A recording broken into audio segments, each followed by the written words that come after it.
Student, Saraswati group of colleges के इस YouTube के डिजिटल प्लेटफॉर्म पर आप सभी का पुनः स्वागत है। मैं दिव्यदीपक त्रिपाठी, इतिहास विषय विशेषज्ञ। आज हम लोग वैदिक कालखंड के बारे में अध्ययन करेंगे, जो आपके बीए प्रथम सेमेस्टर के इतिहास का एक महत्वपूर्ण हिस्सा है।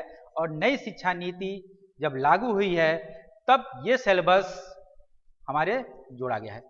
पिछली कक्षाओं में हमने वैदिक कालखंड के बारे में कुछ मूलभूत चीज़ों के बारे में बात किया था, तो उसको थोड़ा सा रिवीजन करते हुए आज जो हमारे पढ़ने का टॉपिक होगा वो हम ऋग्वैदिक काल में होने वाले राजनीतिक, सामाजिक और आर्थिक स्थितियों के बारे में विस्तृत रूप से चर्चा करेंगे। तो दोस्तों शुरुआत करते हैं। पहले कुछ रिवीजन किया जाए। हमने पिछली कक्षाओं में वैदिक कालखंड के बारे में पढ़ा। हमने देखा कि किस प्रकार आर्यों के आगमन के उपरांत भारत में जो पुनः एक नई सभ्यता आती है, जो एक ग्रामीण सभ्यता थी, वह वैदिक कालखंड कहलाती है। और इसका टाइम पीरियड क्या रहता है? इसका टाइम पीरियड हमने पढ़ा था 1500 ईसा पूर्व से लेकर के 600 ईसा पूर्व का यह कालखंड था। अध्ययन की दृष्टि से और सांस्कृतिक जो परिवर्तन हुए उसकी दृष्टि से इस कालखंड को हमने दो हिस्सों में बांटा। पहला कालखंड जिसको कहा गया ऋग्वैदिक काल, या इसी का एक और नाम है पूर्व वैदिक काल। ये दोनों सेम नाम है। ऋग्वैदिक काल क्यों कहा गया? क्योंकि वो कालखंड था जब हमको जिस कालखंड के बारे में जो अध्ययन के स्रोत हैं वो हमारे ऋग्वेद से मिलते हैं, जबकि वैदिक काल में हम देखते हैं कि इसमें जितने भी स्रोत हैं वो हमारे 4 वेदों से मिलते हैं। लेकिन इस ऋग्वैदिक कालखंड की बात करें जिसका टाइम पीरियड है लगभग 1500 ईसा पूर्व से लेकर के 1000 ईसा पूर्व, इसके बारे में जो साक्ष्य मिलते हैं वह बहुतायत हमको ऋग्वेद से मिलते हैं। दूसरा कालखंड जिसके बारे में हमने पूर्व में अध्ययन किया था वह है उत्तर वैदिक काल, जिसमें बाकी 3 वेद सामवेद, अथर्ववेद, यजुर्वेद का निर्माण होता है और ये हमारे साहित्यिक स्रोत के रूप में प्रयुक्त होते हैं। इसका कालखंड 1000 ईसा पूर्व से लेकर के हमारा 600 ईसा पूर्व के कालखंड को हम उत्तर वैदिक कालखंड के नाम से जानते हैं। तो इतना हमने पिछली कक्षाओं में पढ़ा था। अब ऋग्वैदिक काल को समझने से पहले हम समझते हैं कि ये जो ऋग्वैदिक काल जो वेदों का जिनमें निर्माण होता है और ये वेद निर्मित माने जाते हैं इन आर्यों के द्वारा, और जो आर्य भाषागत आधार पर तत्कालिक विश्व में एक महत्वपूर्ण समुदाय, एक महत्वपूर्ण जाति के रूप में प्रसिद्ध थे, इनका आगमन कहाँ से होता है। तो ये मैप में हम देख सकते हैं। इसके आगमन के संदर्भ में हमको अलग अलग विद्वानों ने इसके बारे में अलग अलग थ्योरी दिया है, जिसमें अगर भारतीय पॉइंट ऑफ व्यू से देखा जाए तो 2 प्रमुख भारतीय मत आते हैं, या हम इनको कहते हैं देशीय मत। पहला आता है बाल गंगाधर तिलक का। बाल गंगाधर तिलक कहते हैं कि ये जो आर्यों का उद्गम स्थान था ये आपका इस आर्कटिक क्षेत्र, ये मैप में देखिए ये उत्तर ध्रुव वाला क्षेत्र है, इसको बाल गंगाधर तिलक कहते हैं कि ये आर्य जो आए थे या कहाँ से आए थे? आर्कटिक क्षेत्र से आए थे, उत्तर ध्रुवीय क्षेत्र से आए थे। ठीक है, और यहां से ये माइग्रेट होते हुए भारत में प्रवेश किए। एक और देशी मत, भारतीय मत दयानंद सरस्वती का है, और ये दयानंद सरस्वती कहते हैं कि ये जो आर्य आए थे ये आपके तिब्बत से होके आए थे। पुनः हम मैप में देखते हैं तिब्बत यहाँ पर, तो ये आर्य माइग्रेट होकर के यहाँ पर तिब्बत से ये एंट्री करते हैं। ये 2 भारतीय मत हैं जो वर्तमान में प्रचलित है। अब विदेशी मतों की बात करें तो विदेशी मतों में जो सबसे महत्वपूर्ण है आपका मैक्स मूलर, और ये सबसे महत्वपूर्ण मत यही है। मैक्स मूलर कहते हैं कि जो आर्य आए थे ये मध्य एशिया से आए थे, और ये सर्वमान्य वर्तमान में जो सबसे ज्यादा सर्वमान्य मत है ये मैक्स मूलर के द्वारा दिया गया है। मध्य एशिया कहाँ है? तो ये देखिए ये एशिया मध्य एशिया का क्षेत्र है, और मैक्स मूलर के अकॉर्डिंग ये लोग यहीं से होते हुए भारत में प्रवेश किए। ये हो डिस्कस हो गई विभिन्न विचारकों के भारतीय और विदेशी मत, जिनका मानना था कि आर्यों का उद्गम स्थान अलग अलग जगहों से हुआ है। यहीं पर एक इतिहासकार हैं विलियम जोन्स, उनका कहना था कि ये जो आर्य है वो यूरोपियन क्षेत्र से आए थे, जो आपके जर्मनी और फ्रांस का क्षेत्र है वहां से होके आए थे। अब आर्यों का जब आगमन हो जाता है और ये टाइम पीरियड हम मान के चलते हैं 1500 ईसा पूर्व, जब ये आर्यों का भारत में आगमन होता है तो पूरे के पूरे वैदिक काल में 1500 ईसा पूर्व से लेकर के 600 ईसा पूर्व तक ये जो आर्य आते हैं इनका निवास रहता है ये उत्तर भारत का क्षेत्र। ये डॉटेड लाइन से आप देख रहे हैं, ये जो पूरा क्षेत्र है ये आर्यों का निवास स्थान है 1500 ईसा पूर्व से लेकर के 600 ईसा पूर्व। ठीक है, अगर कालखंड के हिसाब से देखा जाए, ऋग वैदिक कालखंड और उत्तर वैदिक कालखंडों को देखा जाए तो प्रारंभिक अवस्था में जो आर्य आए थे वो गंगा और यमुना के जो क्षेत्र है यहां तक आकर के वो रुक जाते हैं और इसके पूर्व नहीं बढ़ते हैं। तो ये जो क्षेत्र कहलाता है ये ऋग वैदिक कालखंड में आर्यों का निवास स्थान था और इसको कहा जाता है ब्रह्मावर्त। बाद के कालखंड में 600 ईसा पूर्व तक पुनः जब हम नेक्स्ट क्लास में पढ़ेंगे, आर्य यहाँ से इस क्षेत्र से आगे बढ़ना शुरू करते हैं और माइग्रेट करते करते ये संपूर्ण ये गंगेटिक वैली में, गंगा घाटी की वैली में पहुंच जाते हैं, इस पूरे क्षेत्र में चले जाते हैं और तब ये क्षेत्र कहलाता है आर्यावर्त। तो कभी कभी क्वेश्चन पूछ देता है कि ब्रह्मवर्त और आर्यावर्त में मूलभूत अंतर का। तो ऋग वैदिक में जो इनका क्षेत्र था आर्यों का वो ब्रह्मवर्त था और ऋग वैदिक उत्तर वैदिक तक जाते जाते ये क्षेत्र आर्यावर्त तक इनका पहुंच भौगोलिक विस्तार हो जाता है। नेक्स्ट, अब इतिहास पढ़ने का, जब भी हम इतिहास पढ़ते हैं किसी कालखंड का अध्ययन करते हैं तो उसको हम जानते हैं कि 4 खंडों में तत्कालिक वहां की व्यवस्थाओं को रख करके हमेशा अध्ययन करना चाहिए। कौन कौन सी कालखंड है? राजनीतिक, आर्थिक जो कालखंड था, सामाजिक दृष्टिकोण से और आपका धार्मिक। परीक्षा के पॉइंट ऑफ व्यू से जब भी आपको लिखना होगा तो हम इसी कालखंडों में इनको डिवाइड करके किसी भी कालखंड का अध्ययन करेंगे।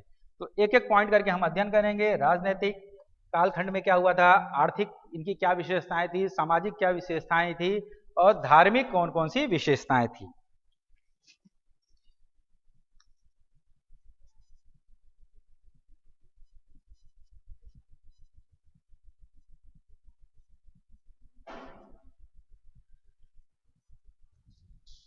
चलिए सबसे पहले हम देखते हैं ऋग वैदिक कालखंड की राजनीतिक स्थिति।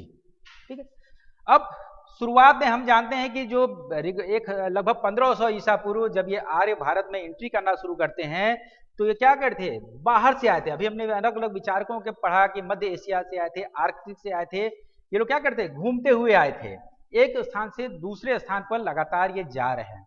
तो जाहिर सी बात है कि जो प्रारंभिक अवस्था है लगभग 1500 ईसा पूर्व, इस समय ये जो आर्य जाति थी ये क्या है, घुमक्कड़ है।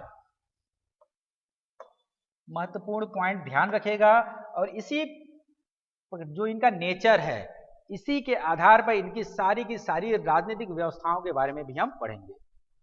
तो कोई अगर जाति अगर लगातार घूम रही है, एक स्थान से लेकर दूसरे स्थान तक जा रही है, तो जाहिर सी बात है कि वह अस्थाई नहीं रहेगी।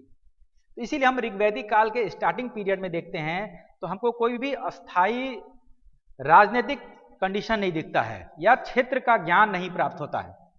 जब जाहिर सी बात है जब एक जाति लगातार मूव कर रही है, घूम रही है, एक स्थान से दूसरे स्थान पर जा रही है, तो वो अस्थाई न रह करके किस में रहेगी, छोटे छोटे कबीलों में रहेगी, छोटे छोटे समुदायों में रहती है। समुदाय जिनको हम क्या कहेंगे, कबीला। तो ऋग्वैदिक काल की अगर राजनीतिक स्थिति को देखा जाए तो ये भी इसी कबीलाई स्थिति को बिलोंग करता है, इसी कबीलाई स्थिति को अनुसरण करता है। अब छोटे छोटे लोग थे, जो कबीले थे उनको क्या कहा जाता था, जन कहा जाता था। ठीक है, इस जन का सबसे छोटा इकाई क्या कहलाता था, परिवार कहलाता था, जिसमें माता पिता उसके पुत्र रहते थे।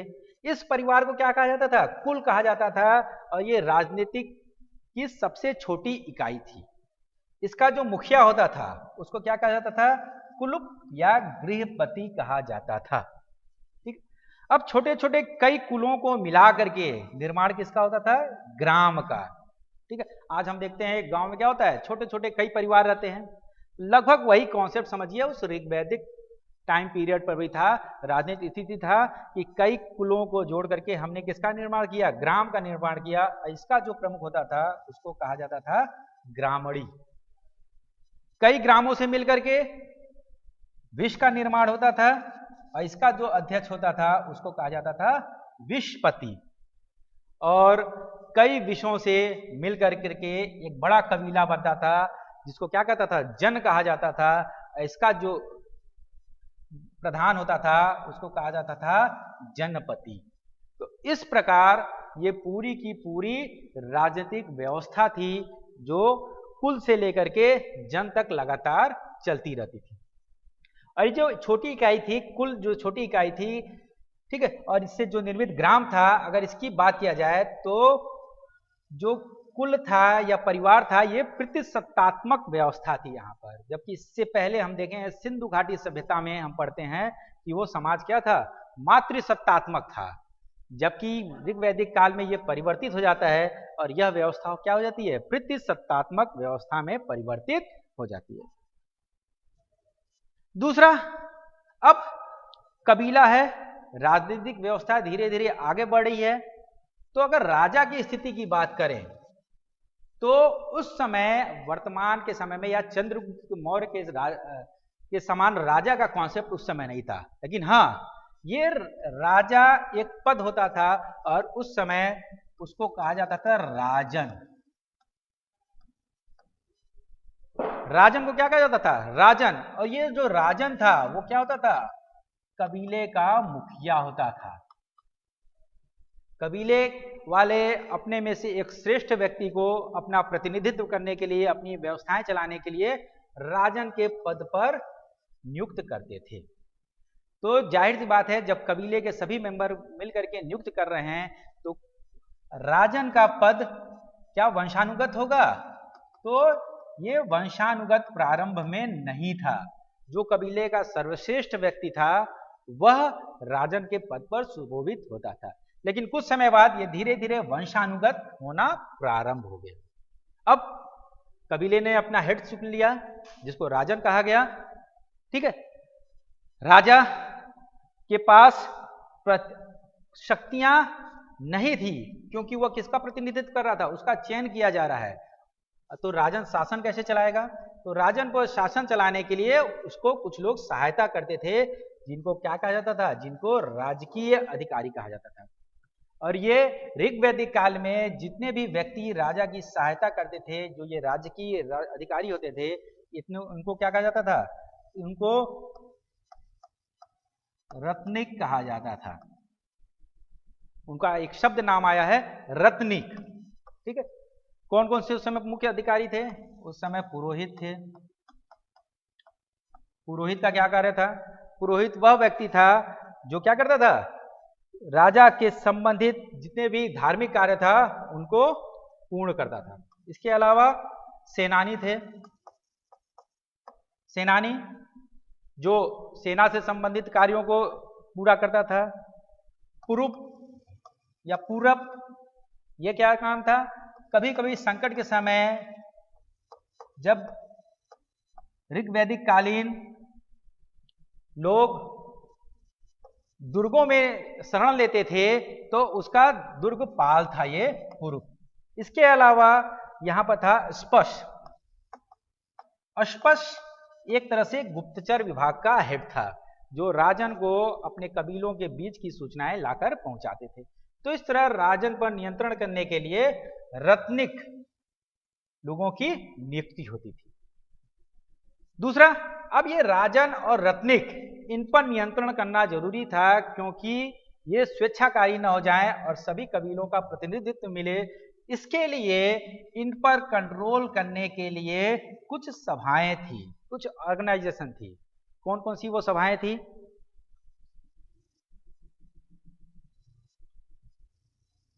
उसके लिए प्रमुख जो सभाएं थी वो आती है आपकी सभा, समिति,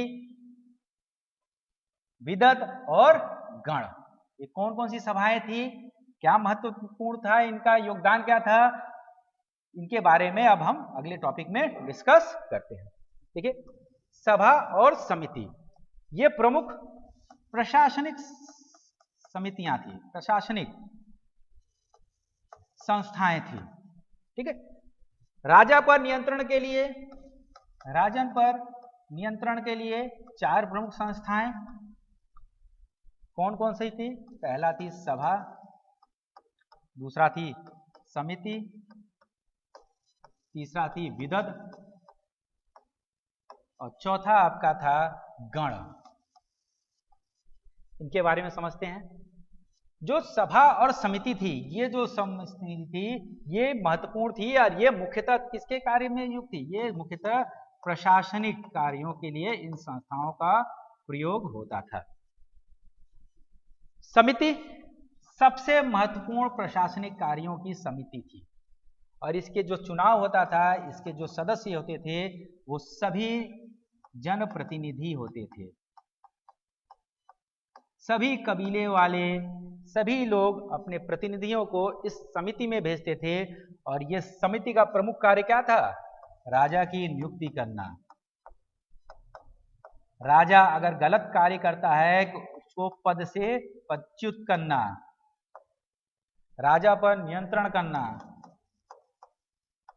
ये सभी कार्य किसका था? समिति का था। कुछ श्रेष्ठ जो लोग थे, जो वृद्ध थे, जो कुलीन थे, जो पुरोहित वर्ग थे लोग थे, इन सभी से मिलकर के इस सभा का निर्माण होता था और ये बुद्धिमानों की सभा कही जाती थी, बुद्धिमानों की संस्था कहा जाती थी, जो प्रशासनिक कार्यों में राजा की मदद करता था। ये 2 प्रमुख प्रशासनिक संस्थाएं हो गई। इसके अलावा तीसरी आती है विदत और चौथा आता है गण।